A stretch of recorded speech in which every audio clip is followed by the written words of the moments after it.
Anda kembali menyaksikan Breaking News, kali ini bersama saya Fazilah Khairunisa, dan pemirsa kita akan kembali memantau atau menyaksikan sidang gugatan perkara Pilpres di Gedung MK yang saat ini masih berlangsung.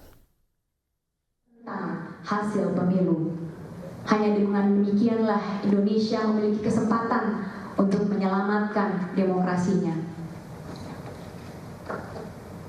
Pertanyaan kedua yang pemohon akan jawab sehubungan dengan pelanggaran TSM adalah apa saja bentuk pelanggaran TSM yang terjadi dalam Pilpres 2024? Pelanggaran TSM yang dipermasalahkan dalam abuse of power terkoordinasi yang dilakukan oleh Presiden Joko Widodo semata-mata demi memastikan agar Paslon 2 memenangkan Pilpres 2024 dalam satu putaran.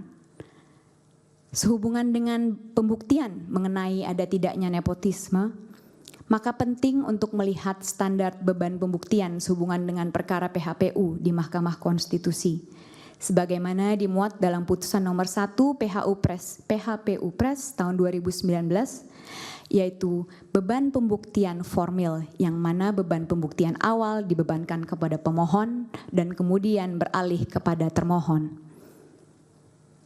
Jikapun yang dimaksud oleh Mahkamah Konstitusi dalam putusan tersebut bukanlah pembuktian formil atau balance of probabilities, karena perkara PHPU bukan perkara perdata, maka beban pembuktiannya pun sudah barang tentu berada di bawah standar pembuktian pidana, yaitu beyond reasonable doubt. Pendekatan beban pembuktian semacam ini yang berada di atas balance of probabilities namun di bawah beyond reasonable doubt digunakan di berbagai negara di dunia dalam memeriksa perkara sehubungan dengan pemilihan umum. Dua contoh yang bisa diberikan sehubungan dengan standar pembuktian ini adalah di Malawi dan di Kenya, yang mana pertimbangan di Kenya adalah sebagai berikut. We maintain that in electoral disputes, the standard of proof remains higher than the balance of probabilities, but lower than beyond reasonable doubt.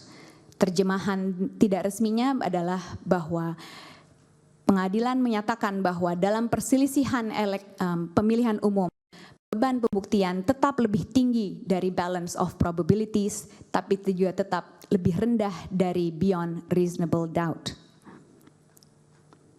Peralihan beban pembuktian dari pemohon kepada termohon pun merupakan hal yang lumrah terjadi secara internasional. Hal ini dapat dilihat misalnya dari pertimbangan hakim di Malawi yang menyatakan sebagai berikut. It confirmed the position that the petitioner bears the initial burden of proof.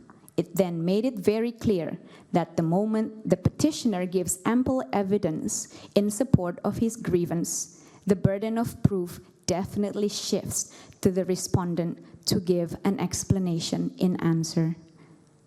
Terjemahan tidak resminya adalah bahwa memang pemohon memiliki beban pembuktian awal, tapi kemudian jelas setelah pemohon memberikan bukti yang cukup untuk menunjukkan permasalahan yang mereka pohonkan, maka beban pembuktian kemudian bergeser kepada termohon untuk memberikan penjelasan yang memuaskan. Nepotisme yang dilakukan oleh Presiden Joko Widodo dapat diklasifikasikan menjadi 3 skema. Skema pertama, nepotisme yang dilakukan guna memastikan Gibran Rakabuming Raka memiliki dasar untuk maju sebagai kontestan dalam Pilpres 2024 yang dimulai dari dimajukannya Gibran Rakabuming Raka sebagai calon wali kota Surakarta. Lalu keikutsertaan Anwar Usman dalam perkara nomor 90 tahun 2023 sampai dengan digunakannya termohon untuk menerima pendaftaran Gibran Rakabuming Raka yang mana keduanya akhirnya dinyatakan melanggar etika. Nepotisme kedua adalah nepotisme yang dilakukan guna menyiapkan jaringan yang diperlukan untuk mengatur jalannya Pilpres 2024 yang dimulai dengan dimajukannya orang-orang dekat Presiden Joko Widodo untuk memegang jabatan penting sehubungan dengan pelaksanaan Pilpres 2024, khususnya ratusan pejabat kepala daerah.